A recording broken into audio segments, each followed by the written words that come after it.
Tariffs? You can tear off this. Hey everyone, it's Collier from Super Bad Ads, where we talk about ads and marketing and you don't choose to skip. Because everyone just loves talking about it. Ad Age's new article about the US tariffs of 18 billion worth of Chinese imports are obviously shaking things up, especially for brands in tech, auto, and home categories. Feelings on the marketing side are pretty gloomy. A survey by IAB asked ad buyers which channels were first to get cut, and it's all the traditional ones. Places where brand building typically happens, or it's more about reach and awareness than it is about hard conversion. Ad Age's article went and talked to tons of great leaders from many different sides of the marketing and advertising industry. I went ahead and summed up the key points so you don't have to read the whole article, but you still should. So, main takeaway number one, flexibility is a non-negotiable. We're living in a point of flux marketing where you can't be locked into long-term media buys. Trust the tried and true channels for yourself. Make your budgets flexible.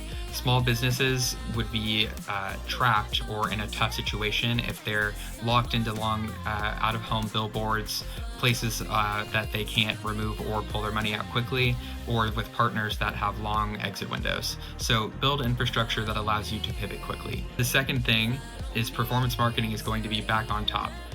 But brand will still matter. In fact, one of the articles that we also are talking about this week is about liquid death and how the CMO talks about how upper funnel still is one of the key ways and places that we should be building the funnel for conversion to actually work. But there's a clear trend towards performance marketing in a time of recession and a time of market volatility where you want to know that your dollars are going to return a strong ROI.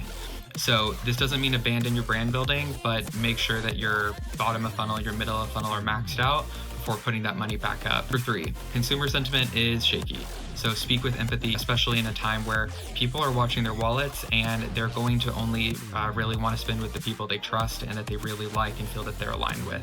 So messaging should focus on building that confidence, instilling calmness, and really emphasizing your values. And also, if you do have to make changes, make sure that you're talking about why they're happening and what is causing them, because that kind of transparency will provide a lot of goodwill. Number four, sometimes these cost pressures are going to hit your margins. Main thing I would add about cost pressures is that if you're not careful, private label and secondhand marketplaces like a Poshmark can gain brand if you're not careful about pricing and messaging. So if you quickly raise your prices, that could actually be a long-term negative, where consumers might punish you by going to another secondhand market where they can get your goods for cheaper.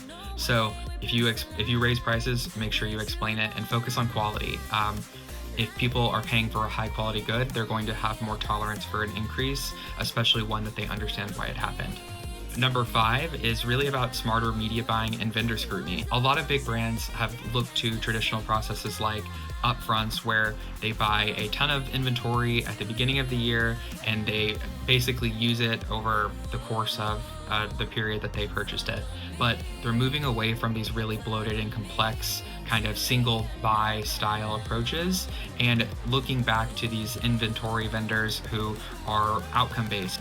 They're looking towards vendors and smaller partners that are more focused on exceeding outcomes as opposed to hitting marks, because they're getting a better result by trying out hungrier, more inspired and more ambitious vendors as well.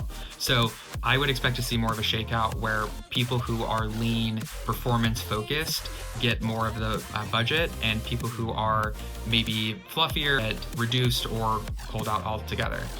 Number six is that we need to prepare for different consumer behaviors across sectors. Luxury goods and high ticket items are going to probably suffer. I would see things like spirits, live entertainment, all of those things may grow or go up because they're experiences and things that people can kind of feel, as opposed to tangible goods that they might be worried about spending on or look for a more cost-effective solution. And then it's really going to be sector specific. High value goods or high cost goods could have more impact from tariffs, where we may see an unexpected point where people really actually shift away from low cost goods. So adjust your offerings, your messaging, look at what your inventory is selling, and then match that to consumer needs and spending as things continue to change. That's all of it from us. What do you think? Are tariffs changing your approach at all? Read the whole article on Ad Age, or just bookmark this video so you remember what it was said. And that's all the time for this one. I can't wait to see what you'll create.